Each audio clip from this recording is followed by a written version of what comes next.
Boa noite, meus irmãos. Bom dia, boa tarde. Aqueles que estarão possivelmente assistindo esta aula em outros horários. Deus abençoe a cada um e que a nossa mente esteja sendo aberta pelo Espírito Santo para perceber a necessidade de aprendermos a viver segundo a sua palavra através desta aula. Na aula inaugural, nós apresentamos a disciplina Batalha Espiritual. Fizemos algumas considerações importantes para os alunos, para os seminaristas. E agora vamos adentrar nos nossos capítulos que dizem respeito à primeira parte do assunto Batalha Espiritual. Falamos que a matéria ou a disciplina Batalha Espiritual, ela se compõe inicialmente de 6 capítulos ou de 6 tópicos. O primeiro tópico é sobre a carne, o segundo tópico sobre o mundo, o terceiro tópico vamos falar sobre Satanás. O capítulo 4, vamos falar sobre os campos de guerra. Capítulo 5, vamos falar sobre os alvos de ataques infernais. E o último tópico, sexto tópico, falar sobre enfrentamentos. E na aula introdutória nós já demos a primeira participação da palavra ou das palavras que dizem respeito ao assunto que estamos iniciando nesta aula. A disciplina Batalha Espiritual, como falamos, tem como finalidade não somente alertar a todos os crentes, como dar conhecimento aos seminaristas, para que a partir de agora, de posse do conhecimento desta disciplina, possa passar adiante essas informações à igreja ou ao seu grupo, ao qual, por certo, estará liderando. A nossa apostila, ela começa falando sobre a carne e em sua introdução, vocês podem ver aí nas suas apostilas que o primeiro tópico desse capítulo primeiro, a carne, ele fala sobre um inimigo no seu próprio campo de batalha. Nós não vamos aqui ler, mas vamos deixar isso a critério do próprio seminarista, do próprio aluno, para que ele consiga não somente acompanhar os raciocínios aqui empregados, mas também que tenha os seus próprios pensamentos, os seus próprios raciocínios acerca da disciplina que estamos apresentando. Contudo, nós queremos dizer que nós vivemos em uma guerra. Esta guerra, ela é muito mais espiritual do que física, do que material. Embora nós apresentamos também que temos outras batalhas. Essas outras batalhas são batalhas comuns a todos os seres humanos. Quando falei sobre aquele exército visível se refere à humanidade, que sofre influência direta do exército invisível do mal, ou seja, do exército de Satanás. E também sofre ou recebe influências do exército do bem, que é o exército de Deus, que é o exército vitorioso.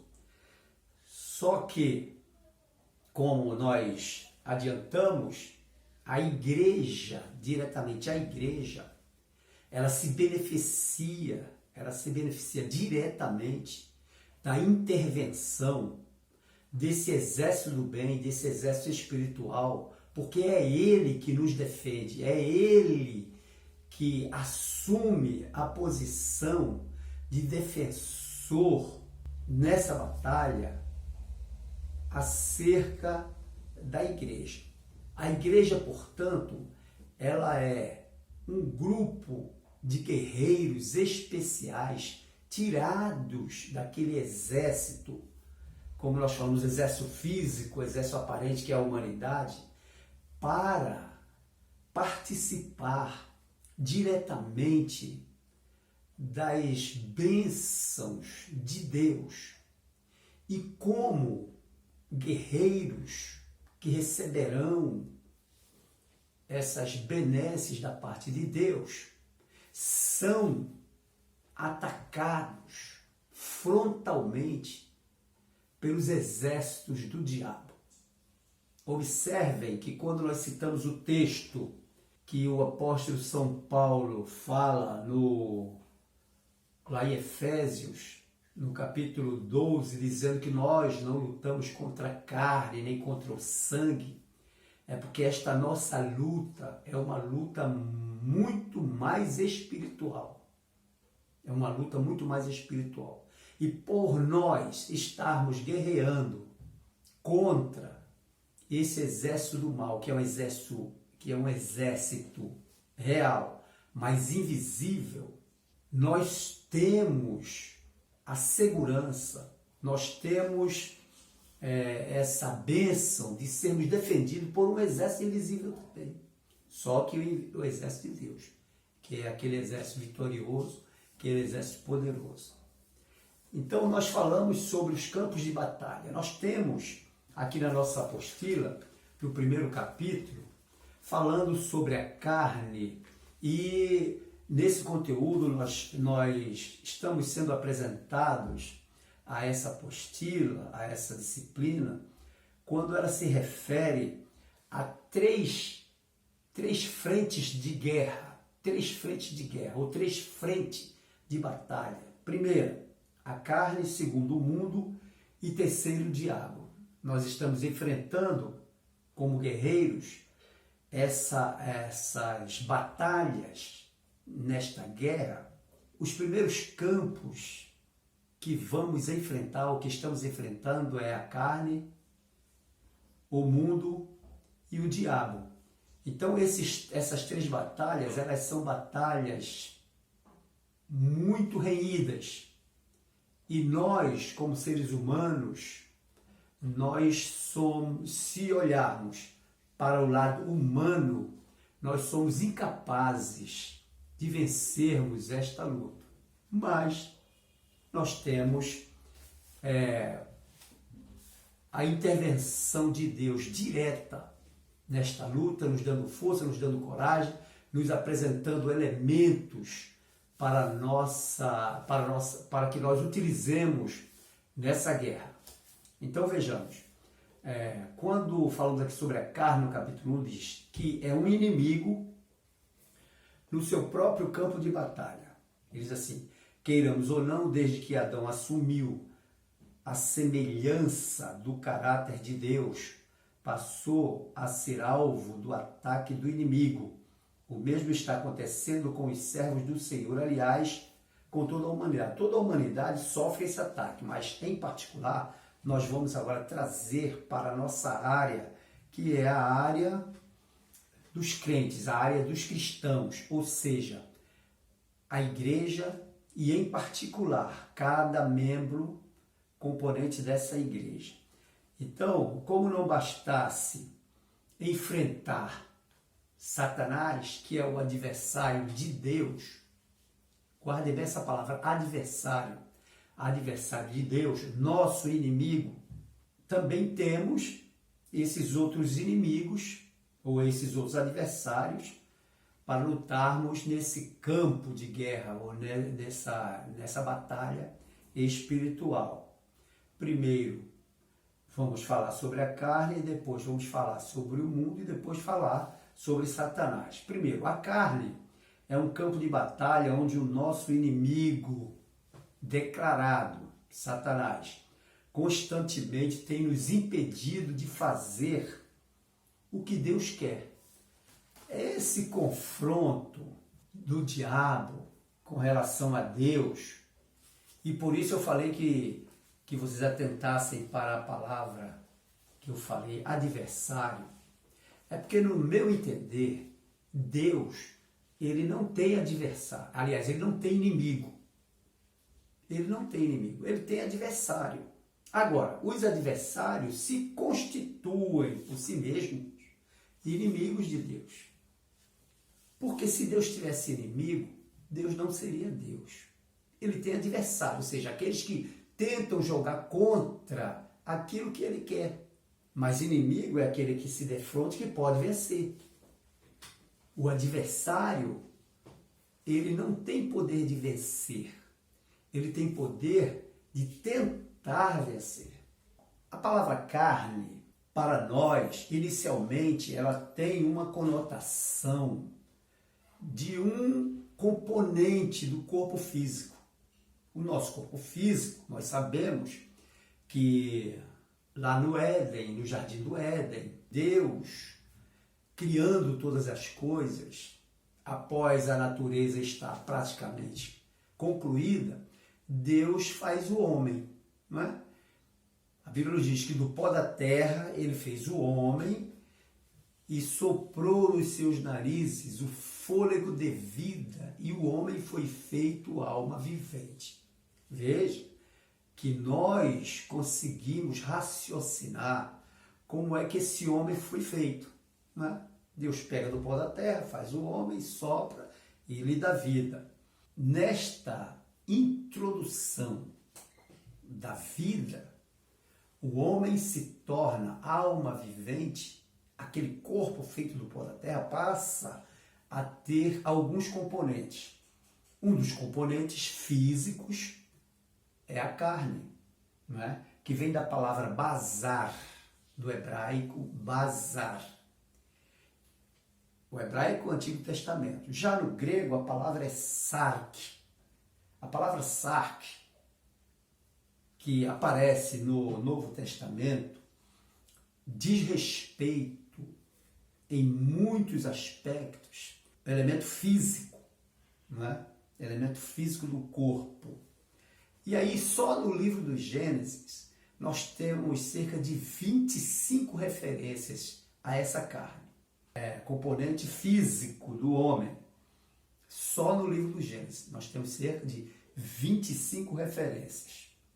A carne também, a palavra carne, ela tem uma conotação mais apropriada para o nosso estudo, que é ser a sede da alma.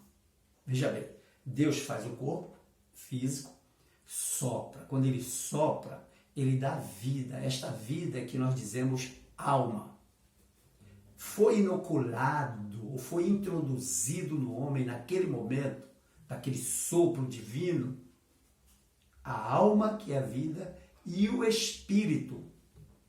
Por isso nós dizemos e aceitarmos normalmente que o homem é composto de corpo, alma e espírito.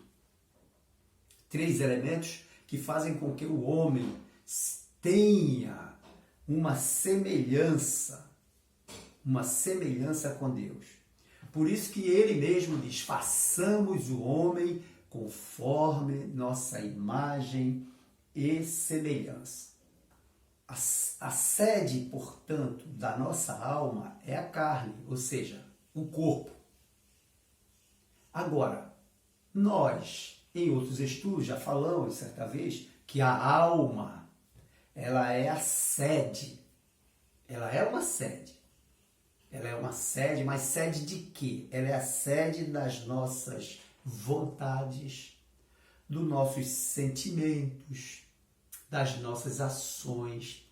É através da alma que nós tomamos atitudes. É através da alma que nós sentimos. É através da alma que nós fazemos alguma coisa, temos vontade de fazer. Portanto, o corpo é a sede da alma e a alma a sede de nossas vontades, de nossos sentimentos, das nossas ações. Até aí entendido? Muito bem. A carne, portanto, é tudo que diz respeito à vida do homem. ou a vida humana. A carne, ela passa a ter uma outra conotação nesse caso, porque se é tudo que diz respeito à vida do homem, ela não se prende somente ao aspecto físico, mas a carne, nesse aspecto, ela passa a ter influência espiritual. Ela passa a ter influência espiritual. Então, na verdade, quando nós dizemos que um homem é carnal, que uma pessoa é carnal, nós estamos dizendo que é uma pessoa que não é espiritual. Portanto, a carne agora passa a ser também algo que diz respeito às ações do homem. É lógico que aí a gente sabe que tem relação direta com a alma. Por isso que nós dizemos que a carne, nesse sentido agora, é tudo que diz respeito à vida do homem. Não somente o físico, mas também as ações. Essas ações, nós sabemos, falamos anteriormente, são produzidas pela nossa alma, mas que influenciam diretamente na carne. O corpo sem a alma, ele é morto. O corpo sem a alma, ele é inerte. Porque o corpo só ganhou vida quando Deus inoculou a alma através do seu sopro divino. Então a carne agora, nós vamos esquecer a parte física. A carne, ela recebe a influência da alma e produz ações. Né? Essas ações que o homem produz, as atitudes do homem, agora já não é mais, já, embora seja aparente, porque o homem é aparente, mas ela vem de dentro. Ela vem de dentro. Imaginem só, Adão foi feito perfeito, né? Parece até um pleonasmo. Adão foi feito perfeito. Mas, após pecar, ele deu legalidade. Ele deu legalidade à operação do mal na sua alma. Portanto, a partir daí, a sua alma produz também ações maléficas. Só que, quando o homem recebe o Senhor em seu coração, ou seja, em sua alma, ela, a carne, ela não tem mais o direito de agir. Ela não tem mais direito de agir. O homem carnal, aí vamos falar o homem carnal, o homem sem Deus, o homem sem Jesus, ele é levado por todos os ventos. A sua alma, ela está impura. Ela não tem a direção. Ela está caminhando segundo a sua própria vontade, seu próprio prazer. Quando ela recebe Jesus, ela passa a ser dominada pelaquela perfeição anterior, porque Jesus restaura o homem à condição primeira. Como eu falei, Adão foi feito perfeito, mas após pecar, perdeu a perfeição.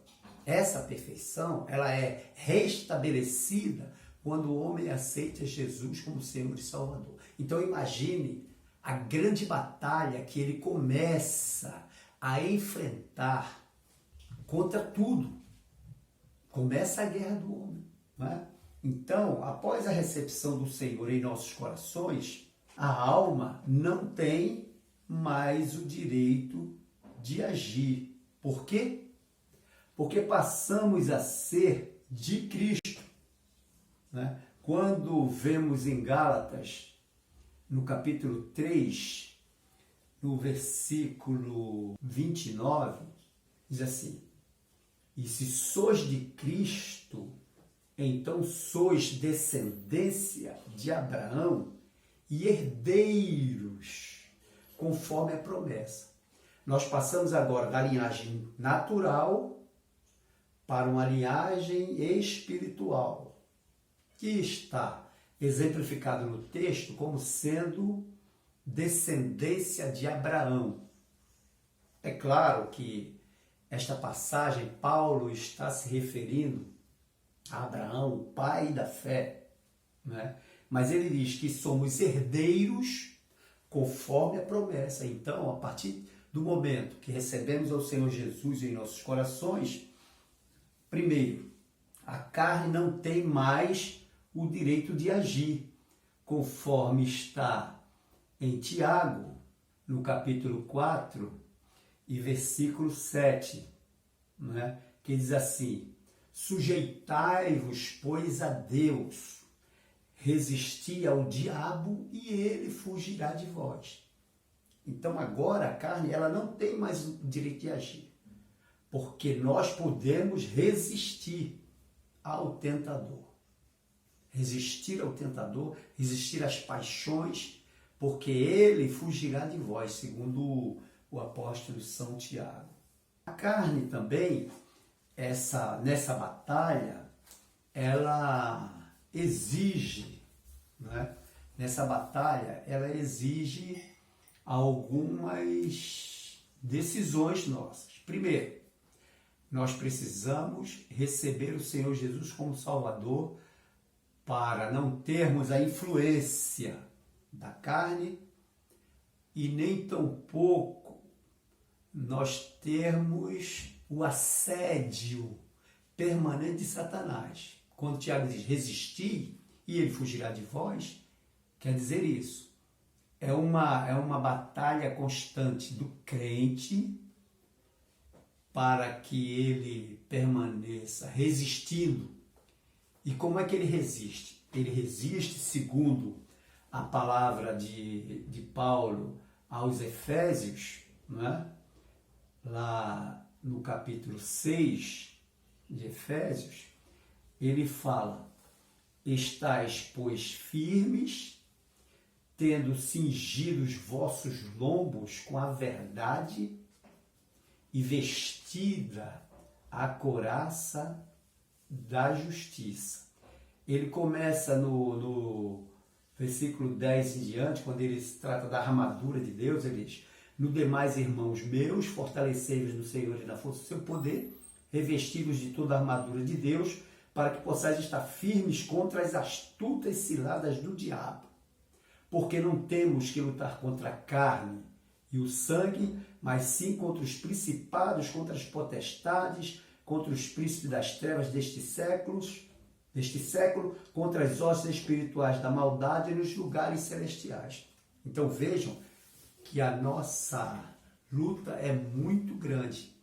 A batalha é espiritual. Por que a batalha é espiritual? Porque agora nós entendemos que a batalha não é mais física, não é mais aparente, não é mais visível. Nós lutamos contra aquilo que a carne não quer lutar. A carne, ou seja, a natureza humana, ou seja, tudo aquilo que diz respeito à vida do homem, não quer enfrentar esta luta. Mas a partir do momento que nós somos de Cristo, como em Gálatas 3:29 nós falamos agora, sois de Cristo, nós temos agora uma alma renovada e, portanto, estamos em uma batalha contra as hostes infernais. Muito bem, irmãos. Então, Paulo afirma com segurança aos Efésios, né, que a nossa luta, essa luta que nós estamos enfrentando como crentes em Cristo Jesus, como cristãos, não é contra a carne. Ou seja, não é contra o físico, mas é contra a nossa própria alma, ou seja, a nossa própria natureza. Nós lutamos não é contra a carne, nem contra o sangue, ou seja, contra o físico, mas contra os principados, contra as potestades. Isso aí, quando falamos em principados e potestades, e contra os príncipes das trevas deste século, contra as hostes espirituais da maldade dos lugares celestiais, nós vamos comentar isso quando estiver chegando no momento apropriado. Muito bem. Então falamos sobre a carne, falamos sobre o físico, a constituição do corpo, falamos sobre a alma como a sede das nossas vontades, das nossas ações, dos nossos sentimentos, e agora nós vamos falar sobre as obras da carne. Veja bem, quando a Bíblia fala sobre as obras da carne, nós estamos falando nessa ação carnal, né? Nessas ações, melhor dizendo, carnais, nas ações carnais da alma do homem natural. Existe o homem natural e existe o homem espiritual. Paulo define muito bem isso nas suas epístolas, particularmente na Epístola aos Coríntios. Não é? E aí nós vamos ver isso assim. Diz o seguinte, que o homem natural não entende as coisas do Espírito, porque elas se discernem espiritualmente. Então, através da batalha espiritual, desta disciplina, nós vamos ter muito conhecimento acerca dessa realidade que Paulo diz. Quando ele diz aqui, não lutamos contra a carne nem contra o sangue, eles não lutamos contra o físico, mas lutamos contra uma outra coisa que existe, ou seja, aí entra naquela parte dos principados e potestades, não é? Contra os príncipes das trevas deste século, contra as hostes espirituais da maldade nos lugares celestiais. Estamos falando agora daquele exército invisível do mal, ou seja, o exército comandado por Satanás. Então, ele fala lá em Gálatas capítulo 5, a partir do versículo 19, ele fala, por exemplo, sobre as obras da carne, né? E ele fala sobre os frutos do Espírito, mas nós vamos nos ater mais às obras da carne. Conforme Gálatas 5, 19, 21, nós vamos observar que ele diz o seguinte, porque as obras da carne são manifestas, as quais são. Aí ele enumera, ele apresenta uma lista das ações motivadas pela carne, ou seja, aquelas ações que são motivadas pela natureza pecaminosa do homem. Natureza pecaminosa do homem. Essas ações ou estas obras da natureza pecaminosa do homem, agora elas não são aceitas pelo homem espiritual que nós nos tornamos ao aceitarmos Jesus como Senhor e Salvador. Por quê? Veja bem, a Bíblia nos apresenta isso, e Paulo apresenta isso em suas epístolas, e também a Bíblia, de uma maneira geral, nos dá a entender isso, que quando nós recebemos Jesus como Senhor e Salvador, nós recebemos o Espírito Santo dentro de nós. Nós passamos a ser templo do Espírito Santo. O nosso corpo passa a ser templo do Espírito Santo de Deus. Então as obras da carne, elas passam a não ser mais interessantes para nós. Tendo em vista, nós agora sermos santificados. Nós agora sermos santificados. Então vejam só, ele diz assim, olha, porque as obras da carne são manifestas, a quais são? Primeiro, ele na revista ele enumera também, ele anuncia prostituição, impureza, lascívia, idolatria, feitiçarias, inimizades, porfias, emulações, iras, pelejas, dissensões, heresias. Ele continua, invejas, homicídios, bebedices, glutonarias e coisas semelhantes a estas, acerca das quais vos declaro, como já antes vos disse, que os que cometem tais coisas não herdarão o reino de Deus. Olha, não herdarão. Então, olha só, quantas obras que são obras maléficas que os homens cometem, porque eles estão sem Deus, eles são pessoas naturais. Podemos dizer, com bases bíblicas, que eles apenas são criaturas de Deus. Eles não são filhos, porque eles não receberam a adoção de filhos. Eles estão na mesma condição de Adão quando pecou. Mas nós estamos restaurados à condição de filhos, como a Bíblia diz. Vejam como é interessante a matéria, a disciplina, a batalha espiritual, e daqui por diante nós vamos entrar muito mais profundamente. Primeiro, ele diz prostituição. O que é prostituição? Prostituição vem da palavra grega porneia. Porneia significa todo intercurso sexual fora do casamento. A prostituição quer dizer isso. É lógico que a Bíblia, principalmente no Antigo Testamento, fala de uma prostituição espiritual, mas com essa conotação. Significa todo o intercurso, toda atividade sexual fora do casamento. Impureza. Segundo, impureza. Pensamentos e ações impuros, especialmente na área do sexo. Então, principalmente aqueles que se dão a pornografia, a assistir filmes,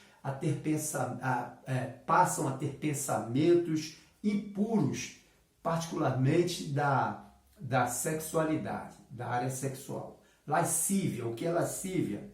É viver antes de tudo para agradar os sentidos. É você viver uma vida promíscua.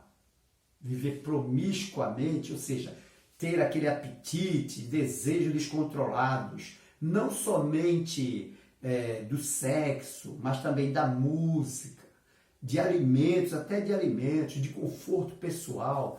A lascívia tem muito a ver com a concupiscência.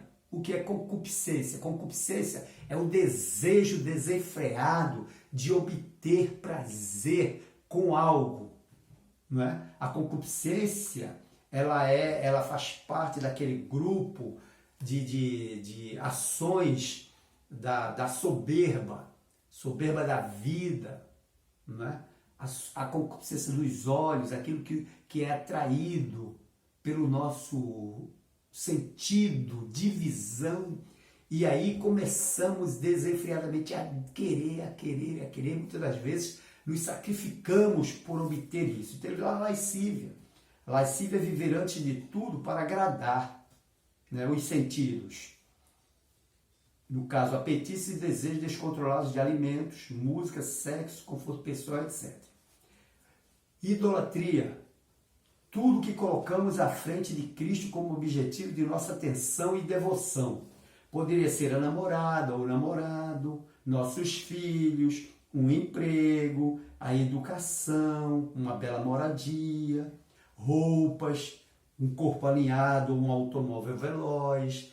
Tudo que diga respeito a colocar essas coisas à frente de Deus, à frente da nossa vida com Cristo. É pecado ter uma casa boa? Não. É pecado ter um carro de luxo? Não. É pecado ter um namorado ou uma namorada bonita? Não. Mas colocar isso como sendo o centro da nossa vida é pecado, porque aí torna-se idolatria. Não devemos idolatrar.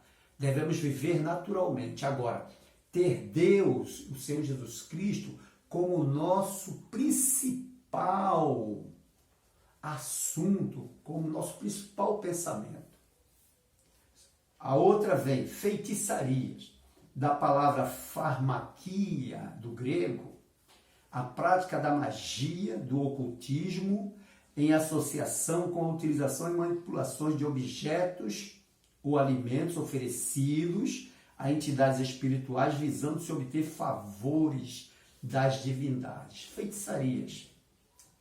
A macumbaria, ou os macumbeiros, por exemplo, fazem ofertas aos seus orixás, aos seus guias. Não é? Isso aí é culto aos demônios. Portanto, quando se recebe um favor, né, dessas entidades, que são entidades espirituais, com a prática de utilizar esses elementos, isso chama-se magia, não é? Inimizades, que são inimizades? Está em desavença com as pessoas, levar rancor. Você está na sua família, com os seus vizinhos, com a igreja, dentro da sua esfera de relacionamento social, viver em inimizade, se defrontando com as pessoas. É claro que em muitas situações nós não podemos ser agradáveis a todos, mas não porque nós queiramos. Quando nós queremos ser desagradáveis, aí sim, isso aí é inimizade. Está dentro das obras da carne. As discórdias. O homem moderno as chama de conflitos de personalidade. Mas egoísmo é muito mais preciso. Usar a palavra egoísmo é muito... A pessoa é egoísta. Não é distúrbio nem conflito de personalidade. A pessoa é egoísta. Né? Discorda de tudo, quer tudo para si, acha que tudo é a pessoa que fala que está certo. Depois vem as facções. O que são facções? Facções o mesmo que divisões. Literalmente, heresias, desviar com falsa doutrina e formar seitas. Às vezes a pessoa está no grupo da igreja e a gente tem visto muito isso. E começa aqueles grupinhos formarem suas próprias opiniões. Então esse grupo já começa a se dividir do grupo maior, ou seja, colocando em prova, colocando em evidência suas próprias teorias como se fossem verdadeiras. Isso, facções, isso chama-se heresias, heresias dentro do grupo. Invejas. Outra obra da carne. A inveja são atitudes de descontentamento que levam o indivíduo a desejar os que outros têm. Então vejam só, quando você tem, por exemplo, alguma coisa, que se deseja alguma coisa de outrem, isso é inveja. Bebedices, qualquer perda de juízo e consciência, normais mediante o uso de álcool ou drogas. Aí a pessoa diz, tomar um vinhozinho não é pecado, não é? Pode até não ser, mas pode provocar o pecado. Glutonarias, buscar escapar à realidade mediante procura excessiva de entretenimento, principalmente um despreparado ou compulsivo hábito de alimentar. Tudo na vida é churrasco. A pessoa passa a ter aquilo como prioridade. Qualquer coisa é motivo para beber, é motivo para comer, é motivo para festejar com comida. Glutonaria. E isso aí vai despertando no físico o desejo de comer, e chega a um ponto que a pessoa não pode mais controlar. Aí torna-se um hábito. Diz Paulo que os que tais coisas praticam, segundo o apóstolo Paulo, não herdarão o reino de Deus, como vimos aqui no versículo 21, né? Os que cometem tais coisas não herdarão o reino de Deus. E depois ele vem com um outro subtópico desse tópico na revista, que é a tentação carnal. E ele começa a falar sobre a tentação carnal e ele apresenta, por exemplo, ele apresenta como base para esse assunto aqui a parábola do rico e de Lázaro, quando nós vemos que o Senhor Jesus, ele começa a mostrar aquela parábola, né? Começa a mostrar aquela parábola e mostrando que o homem, o rico, ele tinha tudo regaladamente.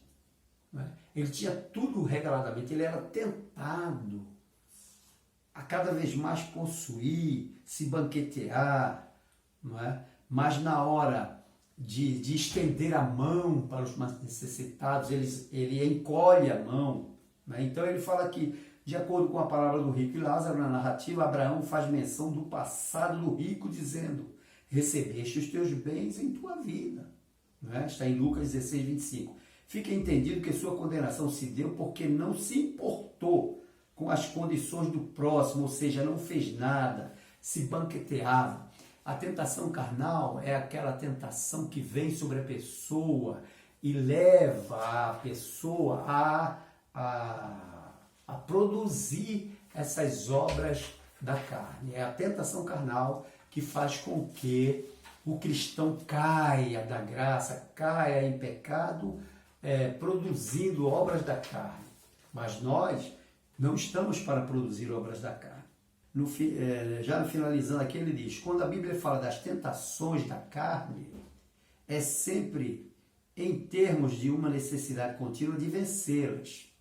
Lemos em Gálatas 5,16, digo porém, não é? 5,16, ele diz, digo porém, andai em espírito, e não cumprireis a concupiscência da carne. Vocês observaram aqui, digo porém, andai em espírito, esse espírito, eu sempre costumo falar nas aulas, está com E maiúsculo. Quando ele está com E maiúsculo, é porque está se referindo ao Espírito de Deus. Andai no Espírito, ou andai em Espírito, quer dizer, significa andar segundo o Espírito de Deus.